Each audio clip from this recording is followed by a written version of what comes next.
gente começar, né, só para a gente acertar o trabalho de hoje, a gente vai continuar a discussão da decomposição de corrente que a gente fez na aula passada. Por que tudo isso? Porque a gente vai querer focalizar nessa discussão dos potenciais dependentes do spin. E aí, como nós já também falamos em outras ocasiões, esses potenciais que são advindos da teoria quântica de campos, eles podem sofrer efeitos de correções de ordens mais altas, de loops mais altos. Então, partículas muito massivas, às vezes partículas que não estão no modelo padrão, mas que podem estar em alguma extensão do modelo padrão, elas podem, através de efeitos quânticos de loop, darem correções aos potenciais nas mais baixas energias. Então, a gente vai discutir um pouco essa questão, que a gente também vai querer ver outras grandezas físicas que, computadas a ordens superiores, possam receber efeitos mensuráveis de setores de massas mais altas que a gente possa ter. Então, as partículas mais massivas, né, elas são produzidas internamente nos loops por efeitos virtuais e deixam o registro delas através de correções de ordens mais altas. A gente vai falar também, para poder discutir essa questão, se elas desacoplam completamente ou não. Tem uma discussão sobre isso, que é o chamado teorema de Apel-Quist-Carlson. A gente vai falar sobre isso devidamente mais à frente. Bom, então, para continuar aquela nossa discussão da aula passada, eu tinha deixado com vocês aí uma sériezinha aí de correntes, né?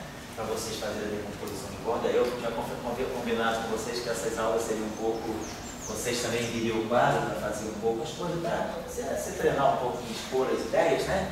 Então vamos fazer essa discussão.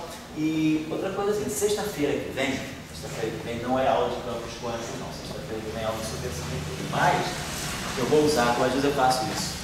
Primeiro tempo da aula para algum seminário. Semana que vem a gente vai ter um seminário interessante que vale a pena, sobretudo com você aí, mas vocês em geral assistiram um seminário sobre física de neutrinos.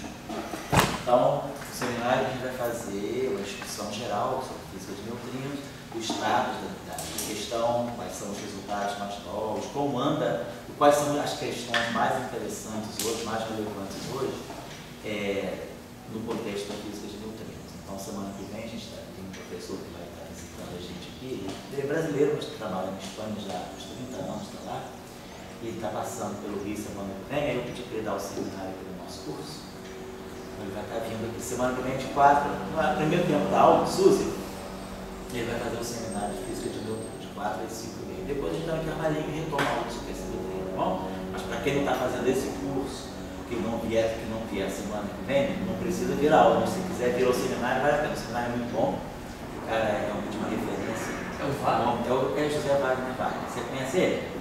Conhece, né? Ele vai estar aqui semana que vem com a gente e vai passar. Quarta-feira, eu acho, quarta-feira ele está na PUC, eu acho.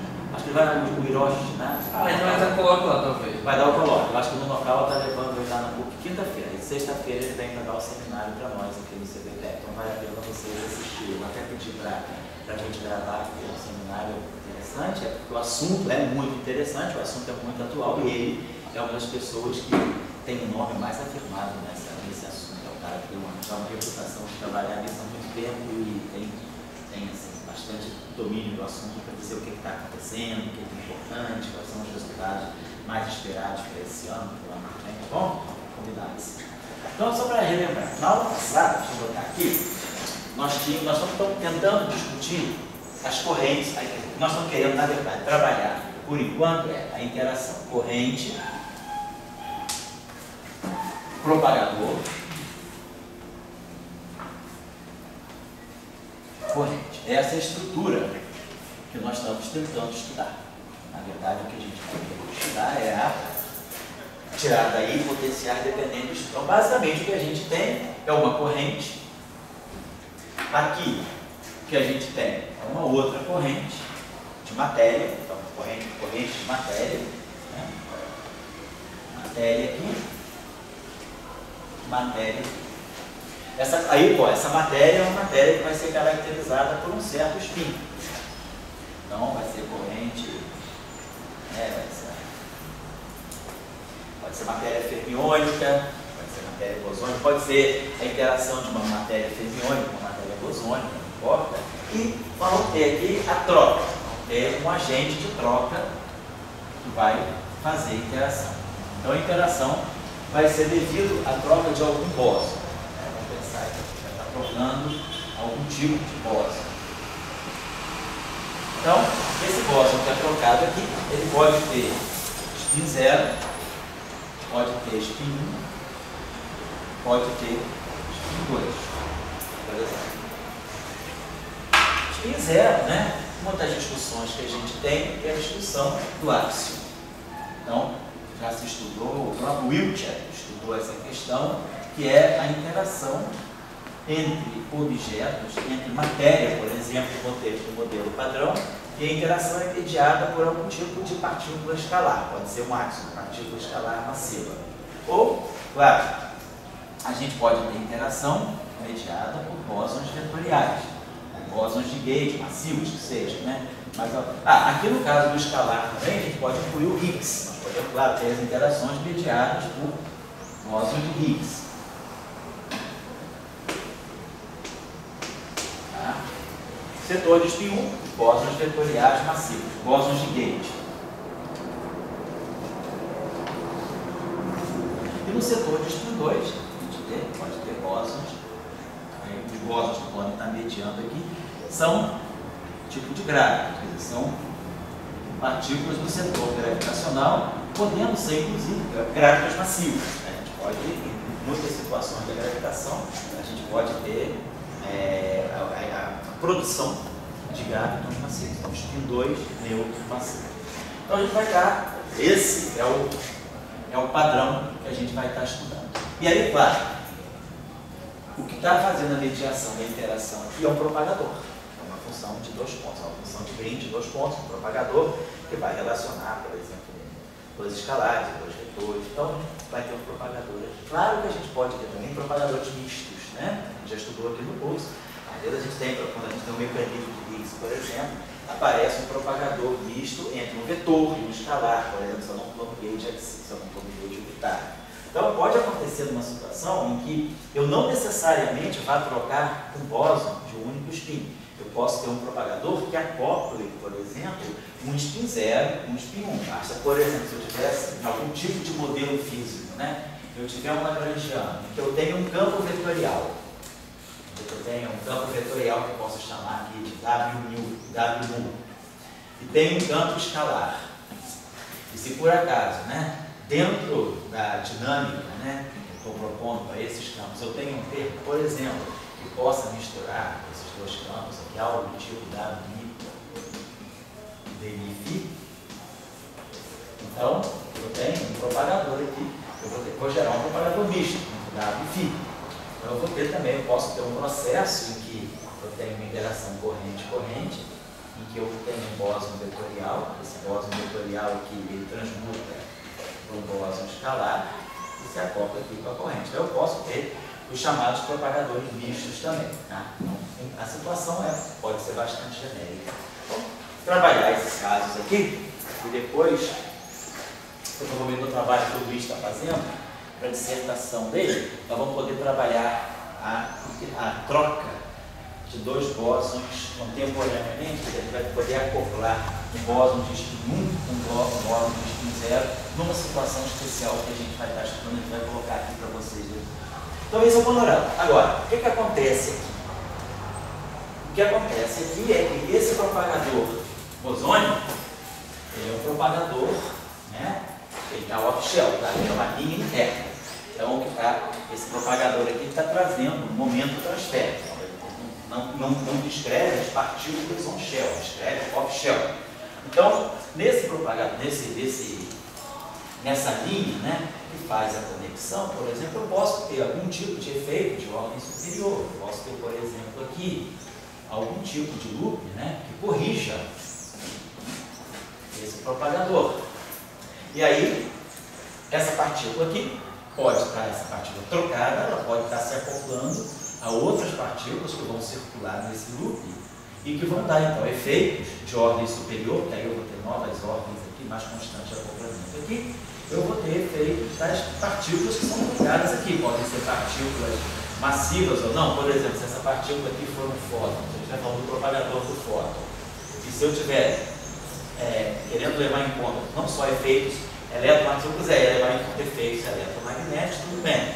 No propagador de fóton eu vou ter correção de loops aqui, que podem ser quarks que estão circulando, podem ser elétrons. Quer dizer, eu tenho um loop aqui com a constante de acoplamento eletromagnético. Eu tenho um vértice aqui da QED.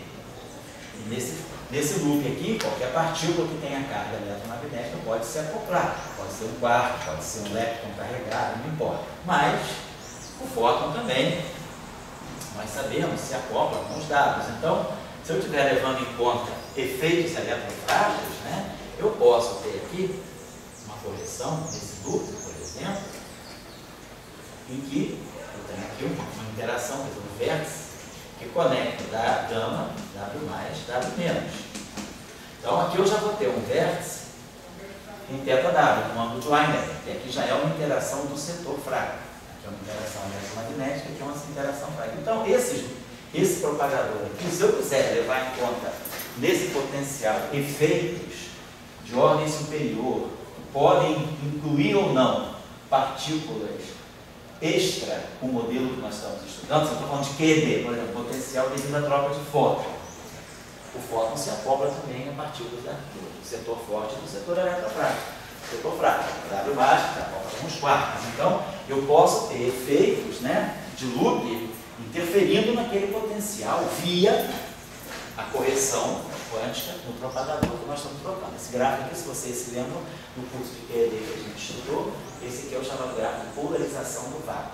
Então, a polarização do vácuo, ela pode ser chamada assim, mas no fundo é o gráfico que faz a correção do propagador do fóton, ou da partícula intermediária trocada. Então, trocando essa partícula, eu posso ter processos virtuais aqui que podem dar uma correção mensurável ou não. De repente, a correção é muito pequena, o efeito dessas correções aqui no potencial vão ser pequeníssimos e às vezes nós não temos ainda disponibilidade de medir esses efeitos. Uma correção lá na 10ª casa decimal e você não tem precisão para fazer essa medida. A gente já falou aqui na primeira aula do caso da razão geomagnética, do fator G-2, da anomalia magnética. Então a gente já sabe que aqui, nessa grandeza física, né, que a gente chama de anomalia, né, associada a um certo lepton, essa grandeza física aqui a gente tem precisão para medir até a 10ª casa decimal. Mas nem todas as grandezas físicas são medidas com tanta precisão. Então, às vezes, esses efeitos de grupo não são detectados. Mas é isso que está acontecendo. Então, para poder a gente trabalhar essa questão, né, e depois a gente trabalhar as correções de ordem superior, o primeiro passo que a gente está trabalhando aqui é estudar a estrutura das correntes, que vão ser as correntes de matéria. Então, nós vamos estar descrevendo, por exemplo, corrente de elétrons, descrevendo também a corrente de escalares, e as partículas trocadas, né, não necessariamente são da mesma natureza que essa. Eu posso, por exemplo, estudar corrente, interação entre elétrons. Eu posso estudar, por exemplo, a interação entre um elétron carregado e um escalar carregado. E aí, vejo esse potencial aqui, que pode me mediar essa interação aqui, certo? Então, se a gente estiver falando de E escalar, por exemplo, no caso daquele E escalar, como vocês bem sabem, né, a gente tem dois tipos de vértices no E escalar. Então, por exemplo, um gráfico desse tipo pode estar colaborando, porque a gente tem aquele vértice que acopla não só escalar com fóton, mas escalar fora. A gente, além disso, tem um outro vértice. A gente sabe que a própria eletrodinâmica escalar, ela pede para ser renormalizável um quadro vértice escalar, um autoacoplamento escalar. Então aqui, a gente poderia ter também, né, um gráfico desse tipo aqui, própria troca devido à autointeração. Então vai depender, né, do tipo de física que a gente está descrevendo, se é eletrodinâmica escalar, se é eletrodinâmica vetorial, se é eletrodinâmica exteriorial, se é uma teoria escalar com troca de átomos, está certo? Esse propagador, ele troca com uma corrente, troca com outra corrente. Isso. Ele está transmitindo, de palavras gerais, energia, não está transmitindo massa, carga e spin. Exatamente. Como é que eu vejo que o propagador está fazendo essa transmissão? Se tivesse um spin qualquer, um spin A, fosse com o spin B. Certo. O propagador tem que estar transmitindo esse spin? Tem que estar transmitindo esse spin. Porque, por exemplo, suponhamos que você queira interpolar, vamos dizer que você desse lado aqui tem uma corrente escalar, por exemplo. E desse lado aqui você tem uma corrente fermiônica. Então, que a gente queira pegar uma coisa desse tipo. Então, a gente pode. Esse cara aqui é um escalar. Esse cara aqui é um espinor. Dentro daquele escalar, por exemplo, eu tenho esse vértice aqui, né? Esse aqui é o vértice do fóton. Então, essa interação aqui é escalar, escalar, fóton. Essa interação aqui, espinor, espinor, fóton. Eu estou transmitindo daqui, quer dizer, esse propagador aqui é o propagador do fóton. Então, esse é o propagador off-shelf. Então, esse propagador, ele está transmitindo o spin 0 e o spin 1, que está off-shelf. Ele não é um fóton on-shelf, que é puro spin 1. Ele é off-shelf. Então, esse acoplamento aqui, né, isso aqui é escalar, escalar, escalar. E dentro do propagador do fóton, né, quando você tem um ani, na verdade, você pode ter a transição escalar, spin aqui, spin 1 aqui. Então, de qualquer maneira, ele está levando em conta a troca do spin, se for o caso. Você pode ter exemplos mais fortes do que esse, por exemplo, se você tiver propagador misto, por exemplo. Né? Suponhamos que você tenha, como a gente deu aquele exemplo, um propagador que misture um escalar, um vetor, com um escalar. Ele tem alguma coisa. Vou dar um exemplo mais pesado para vocês, que a gente já viu no curso, né, anteriormente. Lembra que a gente estudou o caso em que eu posso acoplar um vetor, um tensor de rank 2, para obter uma partícula vetorial massiva. Lembra que a gente estudou esse modelinho aqui, né? Que é o modelinho que tem Maxwell, só para lembrar vocês aqui do curso de aerodinâmica. Tem o Calvert-Lewin, ele transforma o potencial, transforma, né? O field strength, e aí a gente tinha aquele termo aqui que a gente representava desse modo, né? M, epsilon, lambda, I, PK, contator 2 aqui.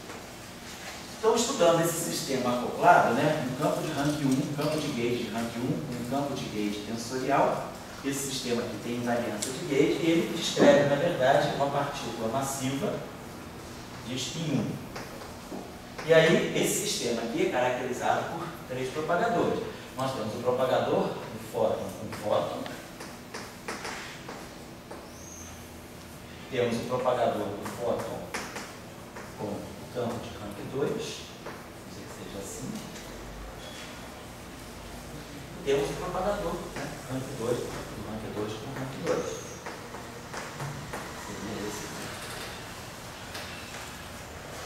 Então a gente pode ter esses 3 tipos. E a gente pode observar aqui que eu tenho uma mistura de campo. Então, deixa eu apagar isso aqui.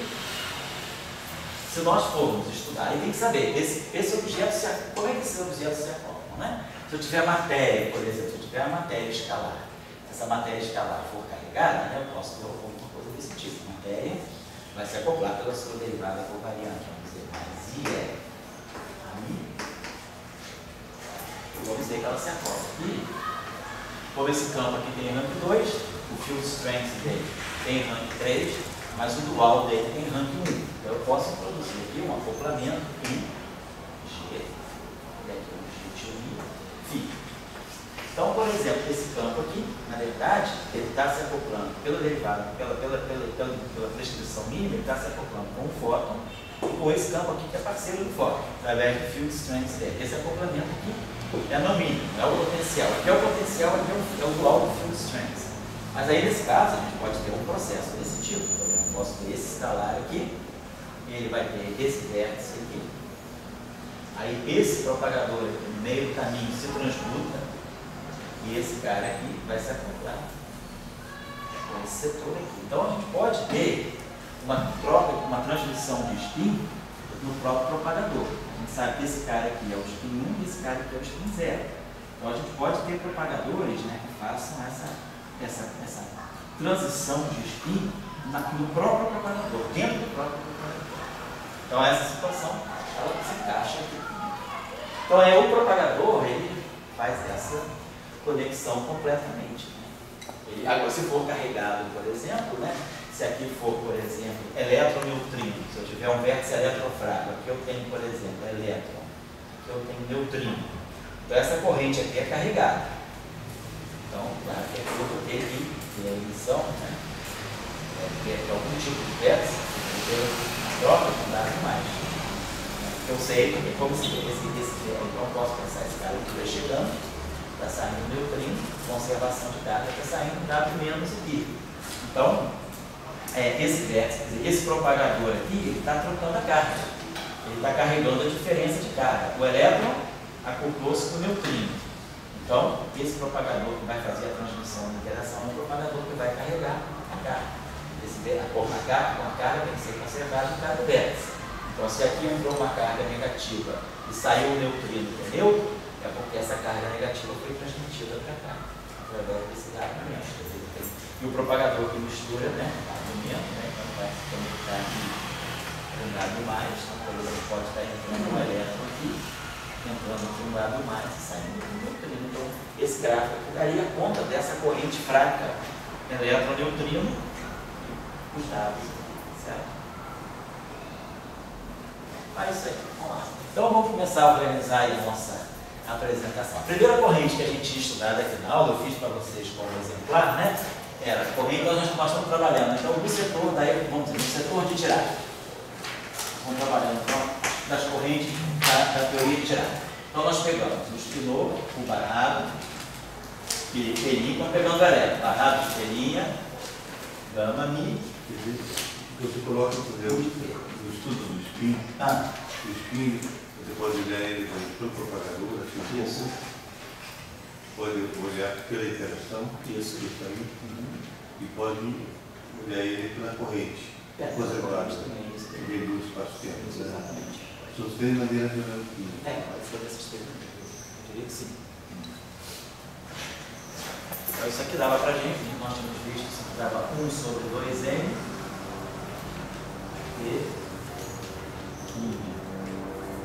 Pelinha mais P, mi, o barrado de pelinha, de P, e depois o termo magnético, né, que estava aqui, eu acho que estava menos, né, 1 sobre N, I sobre N. Então, isso é uma questão de convenção, né, como é que a gente define o sigma mínimo. Aí aqui entra o momento transfer, I, o barrado de pelinha, sigma mi,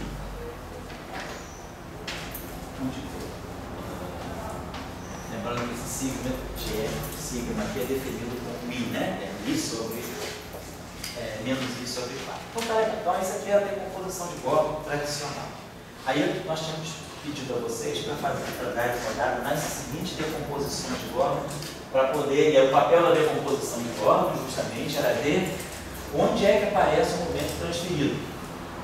Porque o momento transferido na corrente, né, essa corrente aqui carrega esses momentos, nós tínhamos mostrado na aula passada a relação entre os momenta, e nós tínhamos visto que o momento transferido nessa corrente aqui, nesse processo aqui, que acopla a partícula final com a partícula inicial, quer dizer, a troca de momento, pelinha, o momento final menos o momento inicial da corrente, a partícula que forma aquela corrente, é o momento transferido para o propagador. Então, isso aqui é o que vai fazer, é o que a gente, é o que dá a noção da gente de que realmente essa interação está conectando. A gente está dizendo que o momento transferido, então, está se acoplando aqui, nesse termo aqui, com o spin.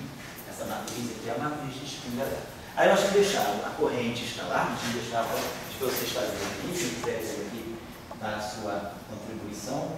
Nós tínhamos pedido para ter o barrado de pelinha, o de P. O seguinte, vou botar aqui uma matriz de gama genérica. Nós tínhamos feito as seguintes discussões. Então, esse gama aqui pode ser a identidade. Então, esse gama aqui pode ser gama 5. Ele pode ser gama mi, gama 5. Porque gama mi nós já consideramos. Então, esse gama sendo gama mi nós já consideramos. E pode ser o sigma mi. Então, nós queremos ver o que a gente consegue produzir em termos, né, de decomposições esses bilineares aí, né? Escalar, pseudo-escalar, pseudo-vetor, vetor que está lá em cima e tensor. Tá? Quem quer fazer? Pedro quer vir? Aí você sim. Então vem, vamos. Depois da audiência, vamos lá. Explicando, tá? Explicando. Os colegas não estão aqui. Deixa eu apagar. Então, mas por aqui, Pedro, começa para cá.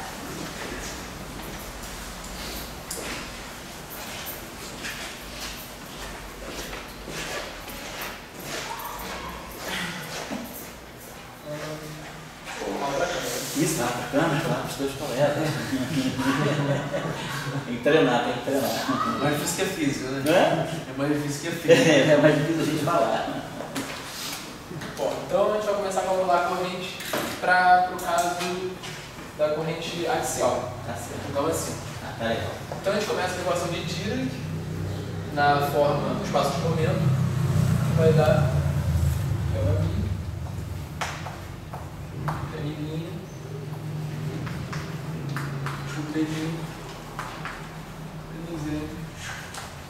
Pedro, só me dizer uma coisa. Você escreveu um pouquinho mais forte.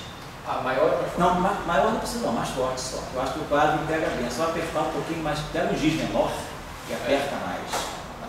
Eu sei que o pessoal às vezes que assiste a aula já me falou que às vezes para apertar mais o giz, para ficar mais forte. Assim então? Assim tá ótimo, assim tá igual, tá bem fortinho. Beleza.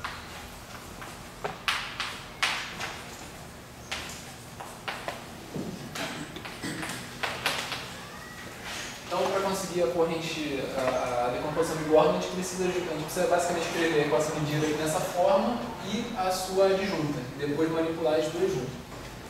Então, o que a gente vai fazer é pegar essa equação e multiplicar pela direita, pela esquerda, por U barra, fazer isso aqui, vezes U barra de P, U barra de P, gama 5. Certo? Então, o que a gente vai conseguir nessa equação? A gente vai conseguir U barra de P, gama 5, gama I, P' I,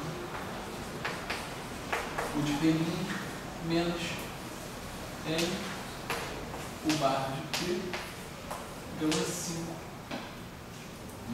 U de P' igual a zero. Agora a gente vai fazer a mesma coisa com a equação adjunta, ou seja, a gente vai pegar essa equação, vai multiplicar por gama 5 e vai tomar o adjunto, o hermitiano, e multiplicar por gama 0, para conseguir a equação adjunta. A equação adjunta, aqui, a equação adjunta de cara, eu não vou escrever, vou reduzir, mas vou escrever, é U barra de P, gama mi, P menos N, U barra de P. Certo? E agora a gente vai fazer o mesmo procedimento, só que pela direita. Ou seja, a gente vai multiplicar por gama 5 U pela direita. Então, com isso, o P', a gente vai chegar na seguinte equação. U barra de P, gama mi, gama 5, P', U barra de P', certo? Menos M, U barra de P, gama 5, U de P' igual a 0. Certo? E o que a gente tem aqui é o que a gente quer calcular. A gente está procurando justamente esse termo. Certo? Então a gente vai somar os dois, vai passar para o outro lado para matar esse sinal e vai somar os dois.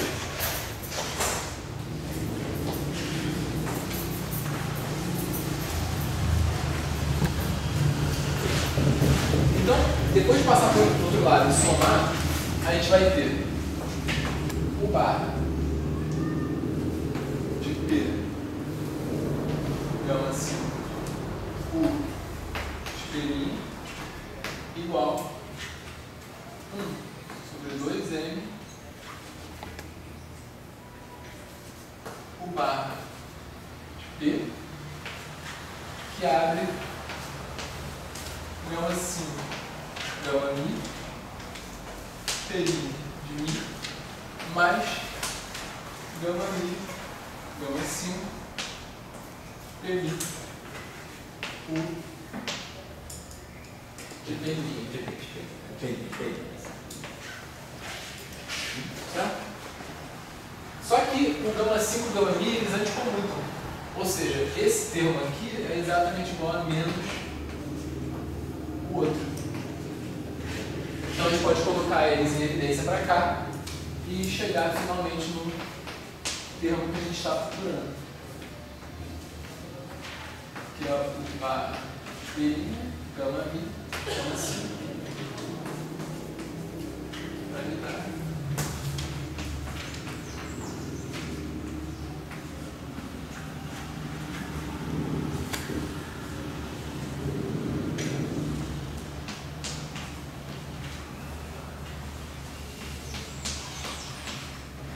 E aqui a gente consegue explicitar justamente o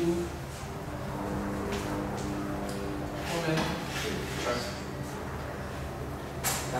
Só uma coisinha só para a gente manter uma fidelidade de notação, né? No primeiro exemplo que eu fiz, eu sempre colocava o espinor linha, né, como sendo o espinor adjunto conjugado de Dirac, e o espinor U, né, como o espinor com momento P, como sendo o momento final. Quer dizer, tudo que o Pedro fez está perfeito, é só trocar P' por P em relação à minha notação anterior. Então, se quiser, só para ficar fiel à notação, está tudo ok. Se quiser ficar fiel à notação anterior, então onde tem P, coloca P', e onde tem P', coloca P.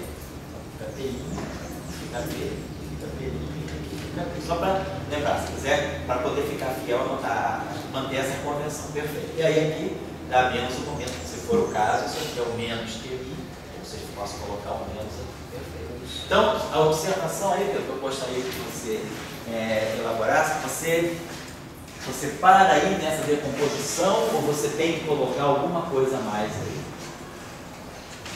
Eu acho que a gente pode parar aqui. Por causa de quê? Porque a gente já encontrou o momento trânsito, que é justamente o que a gente quer saber, porque na hora que a gente for. Porque isso aqui por si só não é grande utilidade. A gente quer calcular ele com. Nesse caso, no seu vertical. Um cara que tem um momento Q. Isso, exatamente. Um campo de interação. Então, justamente esse cara aqui vai ter esse mesmo momento. Então, tá. Então, o que é importante é isso. O momento transferido, ele me diz exatamente aquela parte da corrente, né, que vai estar associada, vamos dizer assim, ao que é mais importante da interação. Tá ótimo. Então, outra coisa só uma questão de notação, isso é uma questão só que não tem nada demais aí, só para lembrar que a gente, normalmente, às vezes só para evitar, porque para algumas pessoas isso pode fazer confusão, eu sei que não é o caso. A matriz gama mi, né, a gente abaixa e levanta o índice dela para a meta. O gama zero em cima é a mesma coisa que o gama zero embaixo, mas o gama i em cima é menos o gama i embaixo. Beleza. Para a matriz gama 5, normalmente a gente define ela assim, tem gente que escreve em cima, mas não significa que eu levanto ou abaixo o índice, não. O índice 5 não existe no espaço de Minkowski, é um índice simbólico, só para dizer que é a quinta matriz gama. Agora, se você escreve ele em cima ou escreve ele embaixo, não tem problema nenhum. Mas é só para quem não está acostumado com isso, não pensar que quando eu abaixo ou levanto o índice da matriz gama 5, tem alguma métrica que faça isso. Não tem. A matriz gama 5, a gente define ela desse modo, né? O I, o menos I, gama 0, gama 1, gama 2, gama 3. Ela tem a propriedade que o Pedro falou para vocês, de contar com todas as matrizes gama, de ter quadrado igual a identidade, de ser kantiana e de ter o gama 5 da HB, gama 5 barrado igual a menos gama 5, né? São essas propriedades. Então, se bota em cima ou se bota embaixo, é uma questão de convenção. Aqui não é convenção. Para passar do de cima para o de baixo, eu tenho que multiplicar pela meta. Então, isso aqui me dá o gama i, beleza. E eu, para poder passar do gama i embaixo do gama i em cima, eu tenho uma jogada de meta. Mas o gama 5 não, é uma questão que tem gente que gosta de colocar aqui, tem gente que gosta de colocar aqui, mas não houve uma passagem de meta. Só para chamar a atenção, porque para quem está começando a equação de Dirac, pode pensar que faz diferença, não faz diferença não. Beleza, Pedro. Você fez mais a parte sensorial, não é isso? Você quer fazer uma pergunta? Pergunta para o Pedro. Então deixa o Léo fazer agora o seu tutorial. O seu tutorial. Fala mais. Você não está no gráfico escala. Fala com o gráfico de tarefa. Certo? Fica agora para fazer conclusão. Isso aqui? Eu vou terminar. Isso aí que eu não. Agora, quando você faz a decomposição de bola, você decompõe também esse Graphify? Não. Você só decompõe esse Graphify se essa. Porque observe, você usou a equação do Dirac. Então significa que você usou uma informação com shell. Você usou a equação de movimento. Então você está falando da partícula física livre. Então, essa decomposição de Gordon, ela pode ser usada só quando você estiver falando de uma corrente externa mesmo, onde você tenha funções de onda no estado final e funções de onda no estado inicial. Por exemplo, se você tiver um Graphify assim, você pode, aqui está, a corrente eletromagnética está aqui. Isso aqui é um psi barrado, gama mi, psi a mi. Mas aqui dentro do loop, né, quer dizer, a linha fermiônica é um propagador, não é uma corrente com shell. Então você não vai fazer a decomposição de Gordon, você só vai fazer a decomposição de Gordon quando você está falando de correntes externas. Aí você está falando, aqui eu tenho um elétron, né, com momento P', aqui eu tenho um elétron com momento P, e aqui eu tenho esse Q aqui. Então eu tenho isso aqui. P' mais P, mais Q, é o contrário, né? P' menos P, igual aqui, né? Vai ficar certo. Então, o que entra aqui, é o que sai. P mais Q igual a P'. Então, você só pode usar a decomposição de Gordon quando você estiver falando realmente de funções de onda do elétron e que essas funções de onda estejam satisfazendo a equação de Dirac, então elas estão on shell. Então, isso só vale para linhas externas, certo? Você não pode pegar esse gráfico e decompor ele hoje. Não posso pegar esse gráfico e decompor ele isso. Nesse sentido. Então, quer dizer, você está bem história, você, quando está com a Lagrangiano, está off-shell. Mas pela equação, quando você está manipulando a equação. A equação eu estou on-shell. Eu estou usando a informação da partícula física, não da partícula, não do propagador.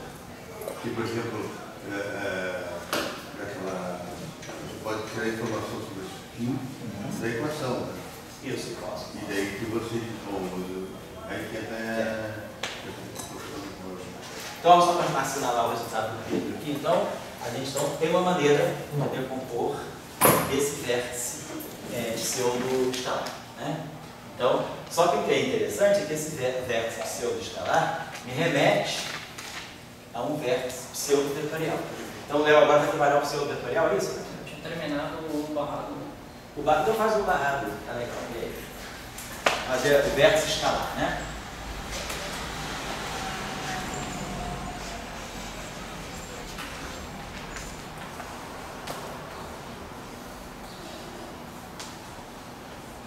Como o Pedro tinha dito, a gente vai manipular as equações de espaço momento para produzir esse linear aqui. Dá para ver bem? Não, dá para ver bem.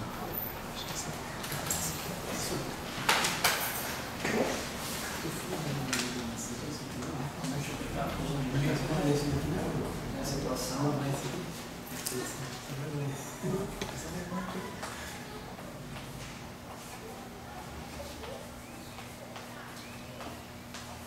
vamos explicar a direita tudo de P, na primeira equação do barrado, e na segunda eu multiplico a esquerda por o barrado de P'.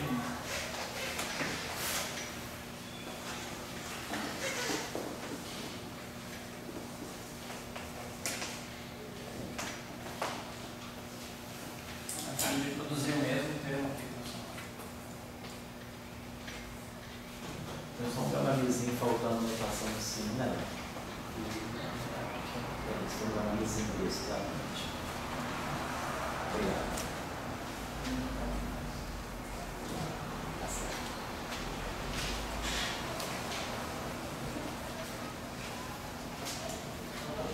A gente vai somar as duas equações para produzir esse linear aqui. Somamos duas.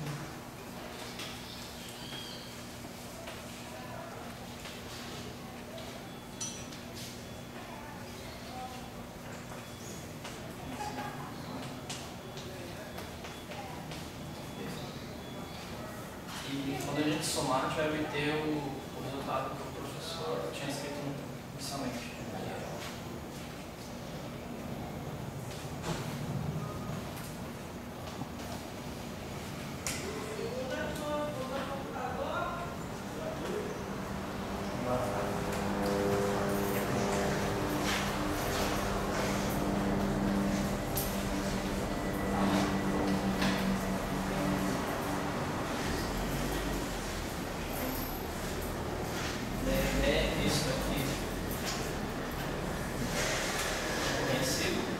Isso, agora você vai usar outra decomposição de Gauss. Né? Substituir o conhecido aqui. Quer que eu escreva? O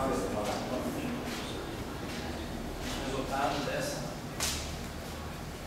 ativa aqui.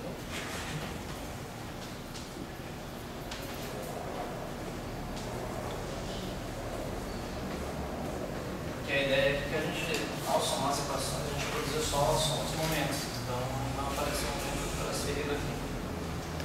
E nesse caso aqui aparece o termo.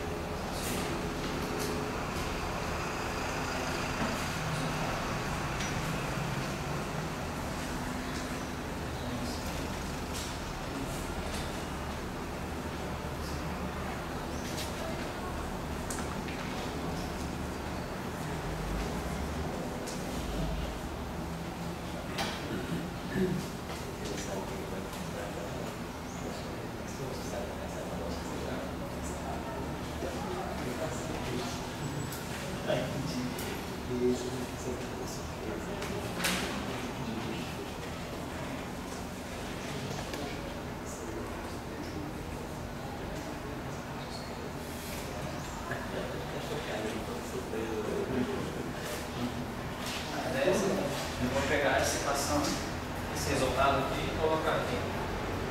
Daí tem umas contas algébricas para ser feito, porque você também tem um barrado que não feito. Então você pegar esse termo aqui, jogar para esse lado aqui e passar dividindo o resultado.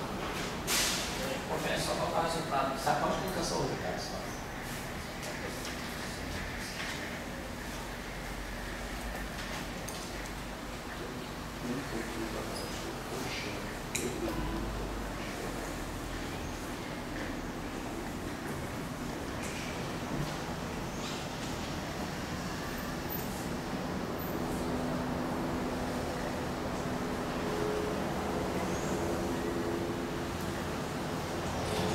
Uma observação importante nos cálculos aqui, e quando eu substituir esse termo aqui, vai ter uma contração na soma aqui, e eu vou utilizar os momentos estão no chefe. Eu vou estar utilizando aqui que P2 igual a N2.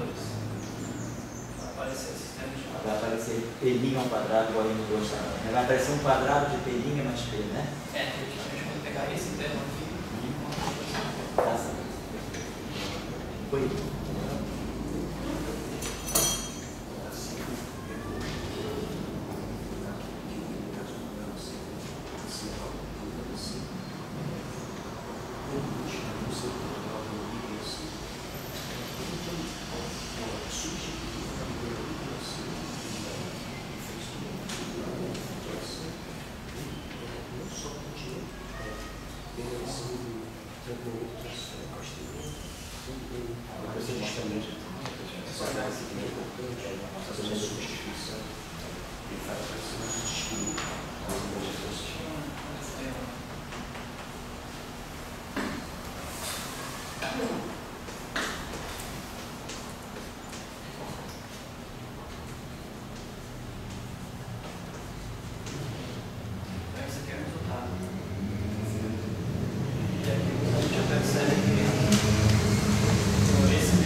Então aparece um momento transferido, aparece uma coisa quadrática ali. Um momento transferido, vezes o termo. Mas aqui também tem um termo de massa quadrada. Tem um termo de massa quadrada. Só uma coisinha que aqui ficou, então, o sigma de mi, tá certo? Então aquela combinação ali automaticamente vai ser simétrica, né? Então, só recapitular aqui. Então, você chegou àquela conclusão lá, aí ali usou a decomposição de Born da corrente usual, que é aquela expressão ali, aí juntou, vai dar um P mais P' ao quadrado e 4M2. Então, 4M2 menos P mais P' ao quadrado, né? Quer dizer, se eu pensar isso, então, segundo o Léo está explicando para nós, esse termo aqui vai aparecer porque esse 1 sobre 2M vai entrar aqui. Aí esse 1 sobre 2M vai multiplicar esse cara aqui para ver se 4M2, né? E aí aquele termo lá, você junta com esse. Então, 4M2 menos P mais P' ao quadrado, isso? Isso é isso. 4M2 menos P mais P' ao quadrado, né? Então fica aqui produz o M2, aqui produz outro M2, então fica 2M2 menos 2P, está lá, perfeito. Aí você, esse mesmo você deu um ponto de outro modo. Então vai aparecer aqui no denominador essa combinação, né? M2 menos P, está lá, P', está certo? E aqui. Porque as duas, tanto a linha externa, a linha final, quanto a linha inicial estão no chão. Você usou a equação de Dirac tanto para P' quanto para P. Então significa que tanto P' quanto P ao quadrado são M2. P' está na equação de Dirac. Eu desculpe aqui na hora de escrever, eu acabei falando, mas tem um signo aqui. Essa decomposição que o Léo está colocando é aquela convencional, barrado de P',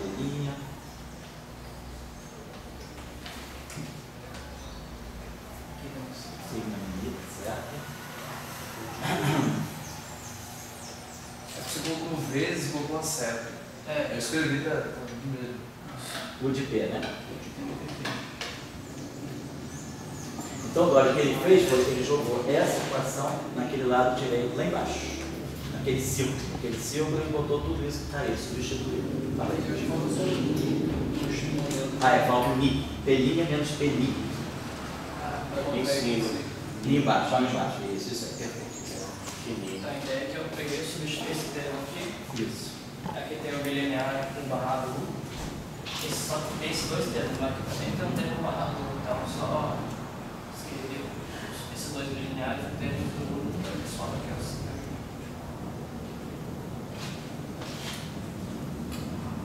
Você tem um número ali que vai ter, ele não vai ter uma ressonância de baixo, né? O P' nunca é igual a P, senão não tem transferência. Exatamente. P' nunca é igual a P. Mas você vai ter uma ressonância no sentido finito. Porque ali você vai ter, quer dizer, isso aqui vai te dar mas é um fator angular aí. Sem dúvida, exatamente. Porque esse P está lá, P' está lá, P, quer dizer, isso aqui é P' 0, né? P0 menos P' escalar P, né? Quer dizer, isso aqui é a energia final, por isso aqui é a raiz quadrada, né? De E2, P' ao quadrado mais N2, raiz quadrada de P ao quadrado, que dá tudo um shell, mais N2 menos módulo de P, módulo de P' e o cosseno do ângulo entre eles, né? Quer dizer, como esse termo aqui, isso aqui é maior do que módulo de P, isso aqui é maior do que módulo de P, então esse termo aqui é sempre maior do que isso, nunca vai dar para esse denominador se anular. Mas aí, como você observou, vai ter um fator angular aí. Tá certo, Léo? Então é isso aí, né? Obrigado. Fala aí. Qual é a leitura do espinho? Então, o espinho apareceu aqui, né? Você relacionou, você mostra que esse bilinear aqui, esse bilinear aqui está relacionado, essa matriz aqui é a matriz de spin, né? Se o momento transfer está aqui, se a gente, eu vou te pagar essa constantinha só. Se essa corrente aí, né, por exemplo, é uma corrente que nós acoplamos, essa corrente que se acopla para estelar. A gente coloca aqui um acoplamento escalar feed K, e vai ter o feed K, né? Então aqui você tem o feed K e você tem a matriz de spin e o momento transfer está aqui. Isso aqui está te dando, isso aqui vai te dar uma espécie de... Na verdade, no espaço de Fourier, isso aqui é um gradiente de φ. Seria o DI φ, né? O momento transfer é o momento que está aqui, esse momento que está aqui. Então, você está tendo um gradiente de φ, né? E aqui você vai ter acoplado com essa matriz de spin aí. Então, esse processo deveria não, vai estar acontecendo aí, o P mais P' está te somando, né, o momento daqueles objetos lá, P mais P'. É como se você tivesse um espaço de momento, né, alguma coisa desse tipo, um espaço de configurações, alguma coisa que fosse assim, um demi do psi barrado psi, que é o que vai, se você somar o demi do psi barrado psi, no espaço de Fourier, isso vai te dar justamente P' mais P'. E aí, contraído com esse demi φ, né? Quer dizer, na verdade, você está fazendo isso. Então, a interação, ela está dizendo para você que deve estar... Isso aqui é a versão do espaço dos momentos. No espaço das configurações, de voltar para o espaço X, né, que é a transformada de Fourier inverso, isso aqui deve estar dando psi barrado, sigma mi, psi, então, exatamente. E aí, isso aqui, um dmi φ. Porque, olha só, se eu fizer a transformada de Fourier, quando fizer a transformada de Fourier disso, isso aqui vai me dar um barrado de P' e um momento. Isso aqui vai me dar o de P e o momento. Quando eu tirar o dmi, eu vou estar pegando justamente o P' mais P. Então, a transformada de Fourier desse, quer dizer, a derivada desse bilinear aqui, no espaço dos momentos, é justamente isso, é P mais P' mi, o barrado de P', sigma mi. Então, eu estou pegando o gradiente desse bilinear e acoplando com esse gradiente desse escalar. Isso que está acontecendo nessa interação. E aí, esse cara aqui, isso aqui é uma densidade de spin. Então, na verdade, o que a gente está entendendo é que se, quando aquele escalar, né, quer dizer, quando esse escalar aqui se acopla, porque aqui dentro tem, esse objeto tem spin, né, quer dizer, apesar da interação do campo sem spin, né, essa interação aqui, ela é a interação de um objeto sem spin com um objeto com spin. Então a gente começa a entender que o que está em jogo aqui dentro dessa corrente é esse campo escalar, ele tem um gradiente. Então, na verdade, o gradiente dele se acopla com a divergência na corrente de spin. Quer dizer, a versão, se eu quiser olhar isso aqui no espaço de configurações, basicamente isso aqui que eu tenho. Você pode repetir uma frase? Oi? Uma frase falou. Ah, sim, quer dizer, o que eu tenho é o gradiente do escalar, ele na verdade se acopla com o divergente da corrente de spin. Isso aqui é uma corrente de spin.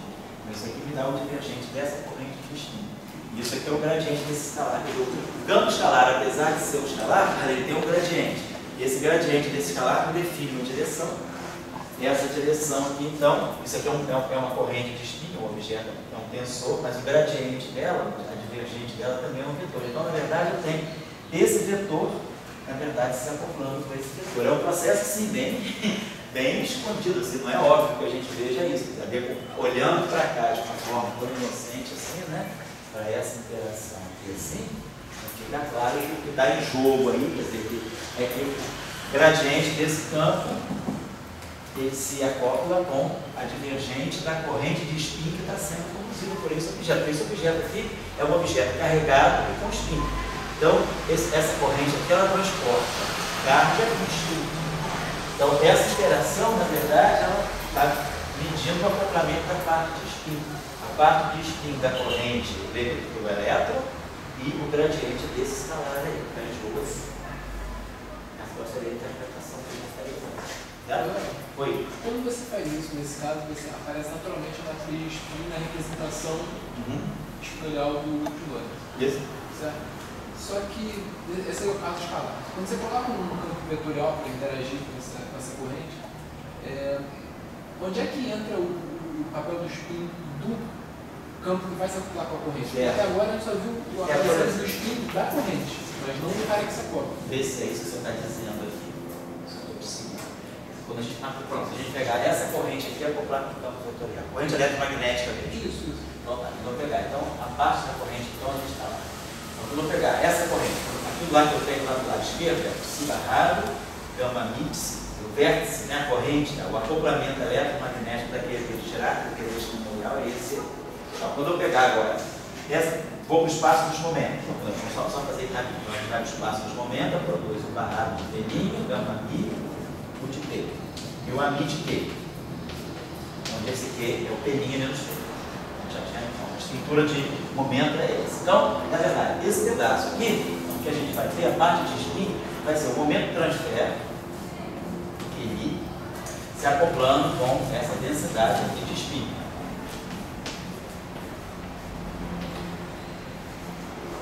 O campo que faz a transmissão da interação, por exemplo, o campo de fóton está aqui.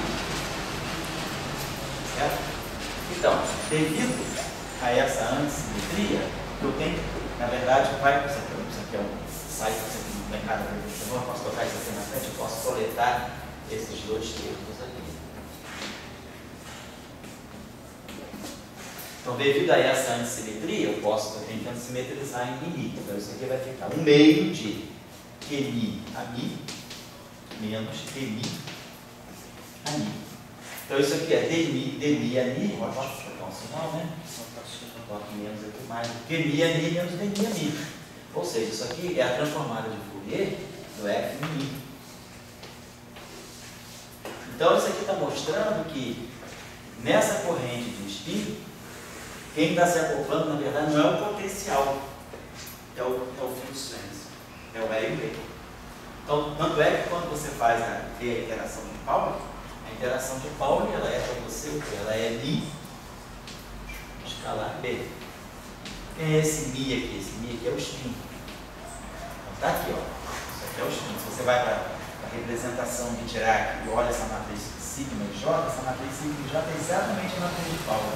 Replicada, sigma, 0, 0, sigma. Então, quer dizer, a interação, quando você pega o campo, o bóson vetorial, e faz ele interagir com a corrente vetorial, na verdade, no setor que é explícita a matriz de spin, quem se acopla com o spin não é o potencial, é o field strength. Então, é o E e o B. Você vê que, então, sempre vai acontecer esse fenômeno. Por quê? Porque o momento transfer, a gente quer sempre chegar ao momento transfer. Quando eu chegar ao momento transfer é sempre o momento do campo que se acopla com a corrente.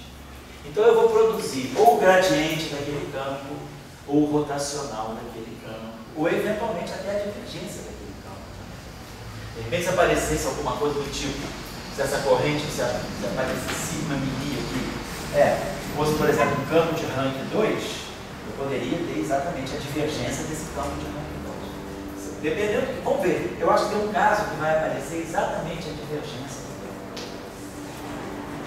Certo? Tá claro? Então, aí, fisicamente, o que está acontecendo é isso. No setor de spin, quem percebe é o field strength. Fala, Léo. Então, por exemplo, você teria que ter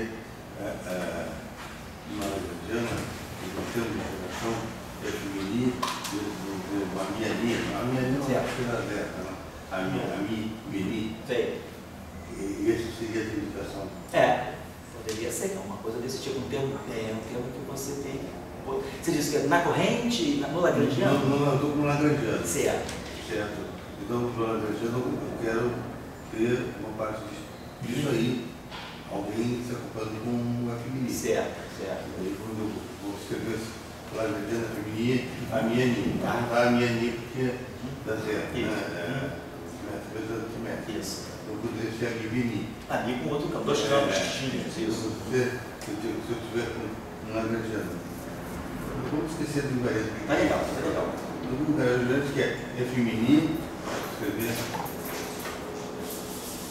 o termo de interação dele, F-mini, a Ni. Uma coisa desse tipo, a Ni. Isso. Certo. Então, quer dizer, o que a gente está fazendo aqui, a gente está querendo colocar o spin, né? O spin tem que... Esse termo aí estaria com o termo de spin. Se esse termo aqui me daria a matriz de spin. Se a gente for para o espaço de momento daqui, vamos ver só. Vai para o espaço de momento, isso aqui vai ficar o Q, Mi do anil, chamado de Fourier. Aí aqui eu teria campo AMI, tá, de momento, aqui eu teria a matriz de spin. Mas eu acho que o problema é que quem é o campo que faz parte do field strength. Pois é. Se é o A ou B. Se é o A ou B, ou se pode ser até um outro, né, de repente. A questão, Dória, eu acho que a gente teria que ver aqui é o seguinte, quem é, na verdade, a corrente que a gente está considerando, porque isso aqui é um vértice, mas não necessariamente esse vértice do lagrangiano, ele corresponde a um acoplamento de um campo com uma corrente. Talvez tenha mais tempo, a gente tem que localizar, na verdade, o que eu acho que é importante, você localizar, porque a estrutura que você tem que procurar sempre é essa, uma corrente, ou seja, colocar em termos genéricos, uma corrente vezes o campo. Não importa os índices, né? O JMI, AMI, então um campo com uma corrente escalar com um campo escalar, uma corrente tensorial com um campo tensorial. Tem que ser alguma coisa invariante de Lorentz, claro. Mas você tem que procurar aqui a estrutura que te dá a corrente vezes o campo, o acoplamento campo-corrente. A partir daqui é que você vai identificar a corrente. Aí você tem que fazer a decomposição tipo Gordon nessa corrente. A gente conhece a decomposição de Gordon para ferro.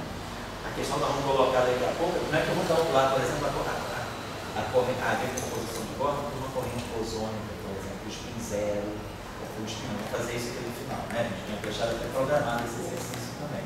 Mas eu acho que você tem que localizar primeiro a corrente. Localizar no teu lagrangiano tudo que te dá a corrente acoplada àquele campo. Você identificar a corrente que se acopla àquele campo. Na verdade, no fundo é isso. É a variação da ação em relação àquele campo, que é o que te dá as equações de Euler-Lagrange, o princípio variacional, isso aqui igual a uma corrente. Se você variar a tua ação em relação a esse campo, você vai tirar o que pode ser a fonte para essa equação de campo. Você vai tirar o acoplamento corrente-campo. Aí você localizou quem é a corrente. Aí você tem que ver quem é a decomposição dessa corrente. Não basta olhar um vértice sozinho. Danilo, eu estou bem confuso. Eu entendo que no momento que você consiga a mim, ninguém fica confuso. Aí tem um sinal que tem que na reta, né? Aquela decomposição ali. A questão é o que é a matriz de spin no campo? Porque para a equação de Dirac, como já está quase que já é senso comum, né? Todo mundo já faz, já é uma coisa até arquetípica, a gente saber que sigma mini é a matriz de spin. O campo de Dirac, nessa imagem, vale 1000 palavras, todo mundo entende ela. Mas a pergunta é, se eu pegar um campo vetorial, se eu tiver quem é o sigma mini? Se eu estiver falando de um fóton, quem é o sigma mini do fóton? Quem é a corrente de spin do fóton? O que seria a corrente de spin? No caso, né, do fóton, vamos pensar assim, o que seria, se a gente olhar lá o teorema, vamos voltar aqui um instantinho só, na teoria clássica de campos, vamos voltar ao teorema de Neber para as transformações de Lorentz, para a gente identificar a corrente de spin. A corrente de spin, tensor, né, a densidade de spin, ele tem essa estrutura. Ele tem um índice Mi, e tem um índice aqui em K. Ele é essa estrutura aqui. Eu tenho mais ou menos essa forma. Ele se o meu lagrangiano não depende de derivadas segundas, depende apenas de derivadas primeiras no campo, ele é a derivada do L em relação ao K. Então, o dmi do campo que eu estou considerando, qualquer que seja ele, e aqui a matriz do spin, sigma kappa. Então essa é a estrutura, quer dizer, é a base, né, do tensor de spin de um certo campo φ, possa ser vetorial. Se ele for um campo espinorial, né, aqui na verdade eu vou ter a derivada do L em relação a dmi φ. Isso aqui faz, se eu derivar L em relação a dmi φ, eu obtenho o psi barrado gama mi. Isso? Aí aqui eu tenho o sigma mi kappa, assim, φ. Então, isso aqui seria a minha corrente de spin. Então, se eu pego a componente zero disso aí, que é a densidade do spin, a componente zero disso aqui é psi barra gama zero, psi barra gama zero, psi barra. Então a gente vê que, aqui é o psi.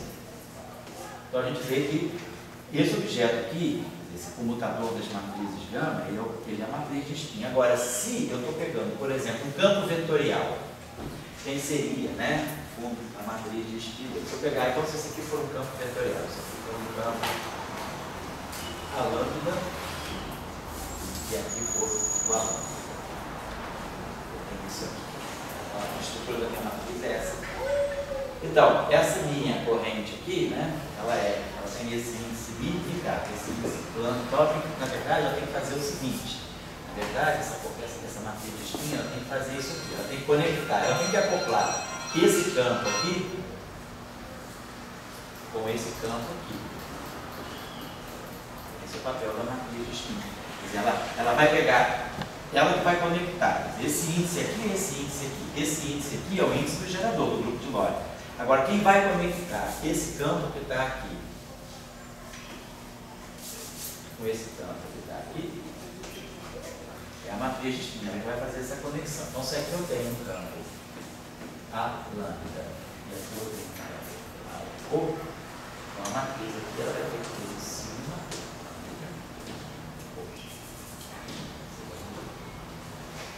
Então, essa aqui, no caso do campo vetorial, por exemplo, né? Então, a matriz de spin seria essa matriz aqui.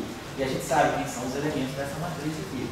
Os elementos dessa matriz aqui são aqueles delta OI, delta capa lambda, temos delta delta.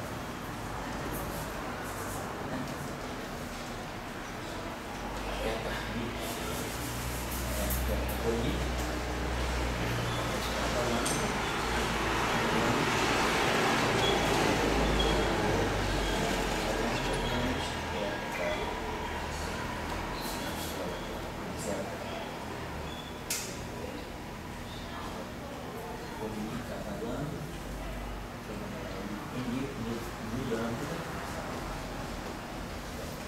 Então essa que seria a minha matriz de spin.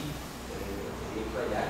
Se a matriz de spin ela fica desagregada, ela não é uma matriz prontinha, como no caso da matriz de Dirac, que é o comutador de gama mi com gama mi. É essa matriz aqui que tem esses elementos de matriz. Então, se você aplicar isso aqui, por exemplo, a derivada do Lagrangiano em relação, se o nosso Lagrangiano é o Lagrangiano de Maxwell, isso aqui é um F de lambda. F de lambda. E aí esse termo aqui está dando para mim delta, vamos fazer isso aqui, delta de lambda. Isso aqui é isso aqui. Isso aqui é o arroz. Então esse termo aqui vai conectar o rho com o mi. Então vai ficar aqui um A mi. E o kappa lambda. Então esse lambda aqui fica kappa. E aí vamos ter esse segundo termo aqui, que era F de lambda, né? Contraído com esse aqui. Então o rho fica kappa. Capa, e o mi fica lambda. Então fica F de lambda. Então, e a minha matriz, que se você quiser olhar, aquilo que vai descrever a densidade de spin do fóton é esse produto aqui, esse objeto. Você não tem mais uma coisa arrumadinha, vamos dizer, como você tem aqui, esse bilinear aqui te dá o spin do elétrico. Você já tem um operador aqui, que é essa matriz, entre essas duas funções de onda. Aqui não, aquilo que é a corrente de spin do fóton, ela se escreve desse modo aqui. Se a gente for olhar isso no espaço de Fourier, então isso aqui significa que eu tenho que ter um momento Pmi do A kappa a mi. Seria essa estrutura. A estrutura da corrente, né, seria a função de onda. Isso aqui é a transformada de Fourier desse campo.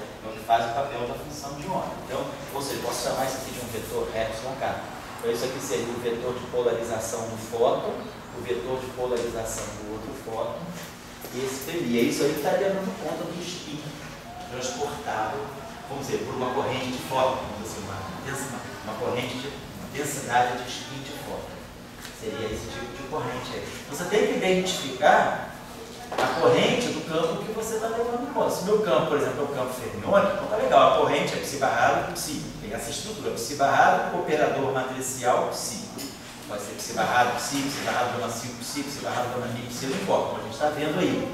Mas se o meu campo, por exemplo, se o meu campo for um campo escalar, o Quem é a corrente associada ao campo escalar? Né? A gente pega a equação de Klein-Gordon carregada, né? De Klein-Gordon complexa. Quem é a corrente J mi? A corrente J mi, menos de um I aí, né? Ela é dmi φ star vezes φ menos φ star dmi φ. Isso aqui é a minha corrente escalar.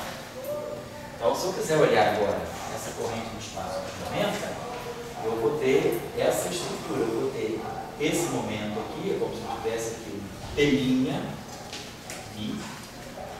aqui o φ star P', φ de P, e aqui menos φ star quando eu fizer o formato de Fourier, essas coisas devem se somar, né? Esse cara aqui é menos, esse cara aqui é menos, fica mais. Menos I, o outro é mais I. E o outro aqui é menos, né? Esse menos fica mais. Então deve ficar alguma coisa do tipo P' mi mais P mi, φ star P', deve ser alguma coisa desse tipo. Φ star P mi φ. Φ star de P', Φ star de P', P mi φ de P mais isso. Deve ficar isso aqui. Φ star de P', φ de P. P' mi, isso aqui dá P' mi, né? Φ star de P', φ de P mais P' mi. Aí aqui mais P mi, né? P' mi. P mi. P mi. Φ star de P', φ de P.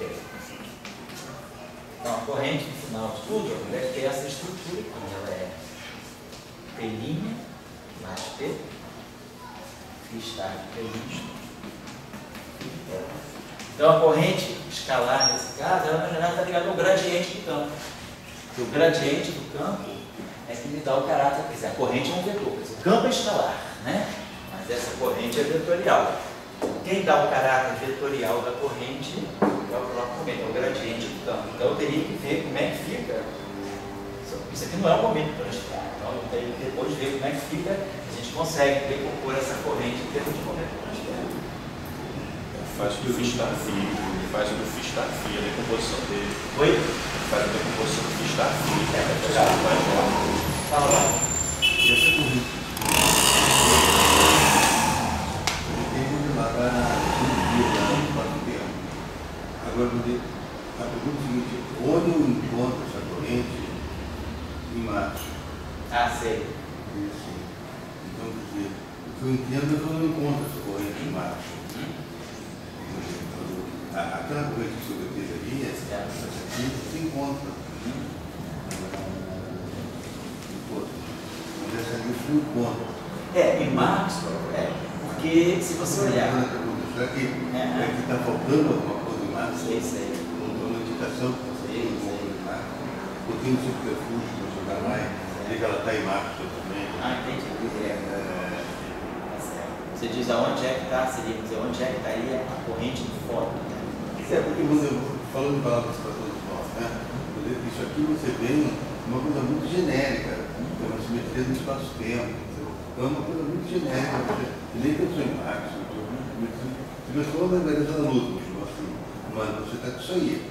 Agora, você gosta sempre de dizer que a variância da luz vai dar Marx. Assim, mas daí esse termo aqui, a variância da luz deu Marx e deu isso aí, mas não juntou os dois.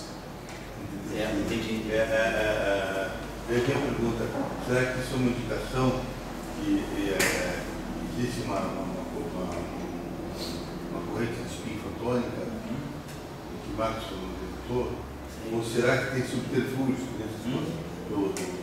Isso, você pode fazer uma contraparte de spin embutida dentro de alguma coisa, né?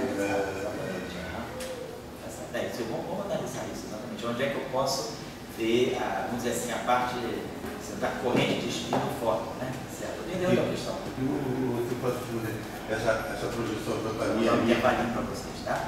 Essa projeção J mi. Você conseguiria spin, com a corrente de spin, fazer J mi?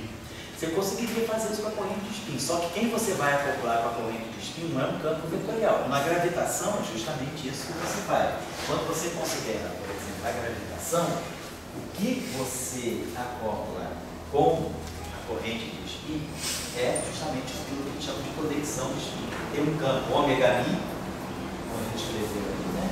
Ômega mi, quer dizer, capa lambda, se acopla exatamente com a corrente de spin, com esse S mi, capa lambda. Então, quando você faz a formulação da gravitação, o gate da gravitação, você tem um campo de gate associado ao grupo de Lorentz. E quem é a corrente de Meder do grupo de Lorentz? É a invariância. O grupo de Lorentz é a invariância rotacional do espaço cósmico. O teorema de Meder me diz que pela invariância, quando o meu lagrangiano é invariante de Lorentz, eu tiro essa corrente conservada, essa corrente de spin. Se essa simetria agora fica local, então essa corrente vai se acoplar com o campo de gate daquela simetria local, que é a conexão de spin. Você pode fazer isso para Maxwell, claro. Aí você vai ter que a corrente de Maxwell, a corrente de spin de Maxwell, ela está acoplada a esse grau de liberdade aqui que deve estar no campo de uma interação tipo gravitacional. É uma interação tipo spin. É a presença do spin na interação gravitacional. Não é a presença do spin na interação eletromagnética, não é. Essa corrente aqui, ela não comparece na eletromagnetismo. Ela comparece na interação gravitacional, na interação gravitacional do fóton.